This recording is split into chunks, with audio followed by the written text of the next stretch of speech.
اس سے پہلے کہ میں سورۃ العصر کے بارے میں کچھ عرض کروں، چند باتیں تمہیدی طور پر جان لیجیے۔ نمبر ایک، یہ قرآن حکیم کی مختصر ترین صورتوں میں سے ہے۔ صرف 3 صورتیں قرآن کی ہیں جو 3 آیات پر مشتمل ہیں۔ سورۃ العصر، سورۃ الکوثر، سورۃ النصر۔ 3 سے کم آیات پر کوئی سورت مشتمل نہیں ہے، تو 3 سب سے چھوٹی صورتوں میں سے ایک سورت سورۃ العصر ہے۔ نمبر 2 یہ کہ یہ قرآن حکیم کی اولین صورتوں میں سے ہے۔ قرآن کا اسلوب یہ ہے جو سورہ ہود میں بیان ہوا، کتاب احکمت آیاتہ ثم فصلت من لدن حکیم خبیر۔ یہ ایک ایسی کتاب ہے کہ جس کی آیات پہلے محکم کی گئیں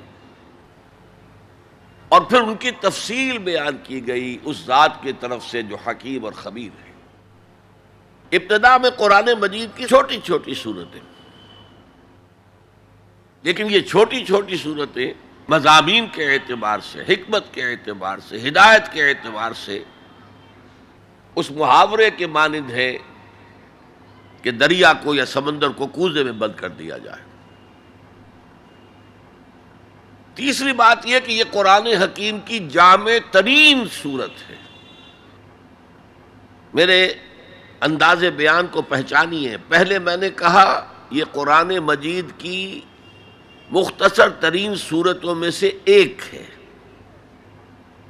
پھر میں نے عرض کیا یہ قرآن حکیم کی اولین صورتوں میں سے ایک ہے،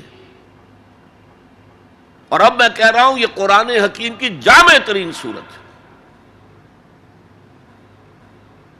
قرآن مجید کا موضوع ہے ہدایت۔ الف لام میم ذالک الکتاب لا ریب فیہ ھدی للمتقین۔ رمضان مبارک کی عظمت کے بارے میں بیان کیا، شہر رمضان الذی انزل فیہ القرآن ھدی للناس وبینات من الھدی والفرقان۔ قرآن سائنس کی کتاب نہیں ہے، اگرچہ سائنٹیفک ریفرنسز قرآن میں ہیں۔ قرآن تاریخ کی کتاب نہیں ہے، قرآن فلسفے کی کتاب نہیں ہے، یہ کتاب ہدایت ہے، فکری ہدایت، عملی ہدایت۔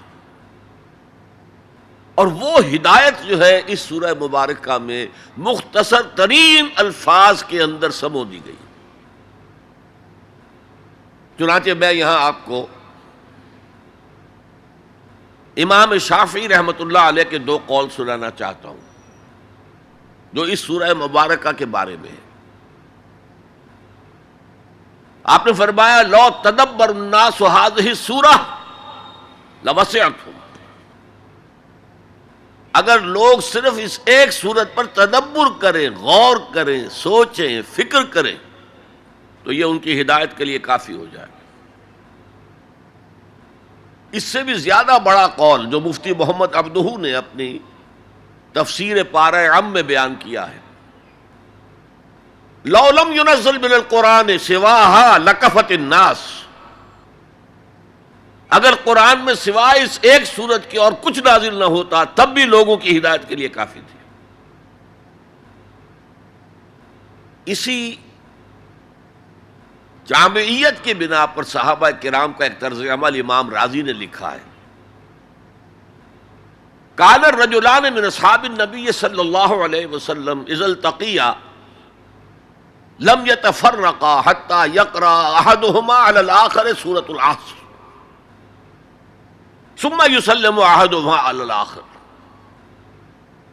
نبی اکرم صلی اللہ علیہ وسلم کے صحابہ کا معمول تھا کہ جب وہ باہم ملاقات کرتے تھے تو اس وقت تک علیحدہ نہیں ہوتے تھے جب تک ایک دوسرے کو سورۃ العصر نہ سنا لیں۔ اس کے بعد وہ پھر سلام کرتے تھے اور اپنے اپنے راستے پر چلے جاتے تھے، یعنی تذکیر کے لیے، یاد دہانی کے لیے۔ ہدایت کے جملہ مراحل کو واضح کرنے کے لیے ایک ایک لفظ میں یہ سورہ مبارکہ جو ہے واقعتاً اسی کی مثال ہے کہ سمندر کو کوزے میں بند کر دیا گیا۔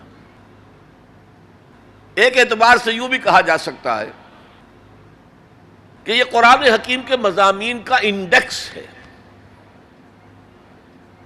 قرآن میں کچھ تاریخی واقعات بیان ہوئے ہیں، کچھ ازل کی باتیں بتائی گئیں، آدم کی تخلیق کا مرحلہ بتایا گیا، آدم و ابلیس کا قصہ بیان کیا گیا، پھر بہت سے انبیاء کے حالات بیان کیے گئے، پھر ہمیں آخرت کی خبریں دی گئیں۔ ان سب کی طرف اشارہ ہو گیا والعصر، زمانہ گواہ ہے، ان الانسان لفی خسر الا الذین آمنوا۔ اب یہ ایک بہت بڑا عنوان ہے، قرآن کے مضامین کا بہت جامع عنوان، آمنو، کن کن چیزوں پر ایمان، کس انداز میں ایمان، یہ تشریح قرآن میں ملے گی آپ کو مکی صورتوں کے اندر۔ وَعَمَلُ الصَّالِحَاتِ، تیسرا مضمون کیا ہے؟ اچھے اعمال، صالح اعمال، اسی کی تفسیر تو ہے، اخلاقی تعلیمات ہے، بیسک ہیومن مورالٹی کا تذکرہ ہے، پھر شریعت کے احکام ہیں، یہ کرو یہ نہ کرو، یہ سب کیا ہے؟ عمل صالح کی تفسیر ہے۔ وَتَوَاصَوْا بِالْحَقِّ، یہ کیا ہے؟ یہ مختلف عنوانات سے قرآن مجید میں مضمون آیا۔ کہیں اس کو کہا گیا امر بالمعروف نہی عن المنکر، کہیں سے کہا گیا ادعو الی سبیل ربک، اور اس کے اوپر مفصل مضامین ہے۔ اور وَتَوَاصَوْا بِالصَّبْرِ، مدنی صورتوں میں جبکہ جنگیں ہو رہی تھیں تو صبر کی جو تلقین آئی ہے، جس طرح سے آئی ہے وہ آپ کے علم میں ہے۔ تو یہی تو مضامین ہے نا قرآن کے۔ تو گویا کہ سورۃ العصر جو ہے مضامین قرآن کا ایک جامع انڈیکس ہے۔ چوتھی بات یہ نوٹ کر لیجئے کہ یہ کلام انتہائی مؤکد ہے، نہایت تاکیدی ہے۔ پہلے تو اللہ قسم کھا رہا ہے، اللہ بغیر قسم کھائے بھی کوئی بات کہے تو مستند ہے ان کا فرمایا ہوا، لیکن تاکید کے لیے والعصر، زمانے کی قسم کھائی۔ ان الانسان لفی خسر، ان تاکید کے لیے، لفی لام پھر تاکید کے لیے، خسرن تفخیم کے لیے، معمولی خسارہ نہیں، 1000 2000 لاکھ 2 لاکھ کروڑ 2 کروڑ کا خسارہ نہیں، بہت بڑا خسارہ، تاکید کی انتہا ہے۔ هي الحلقات تحفظني بآيات من القرآن، هي الحلقات تملأني بحب المصطفى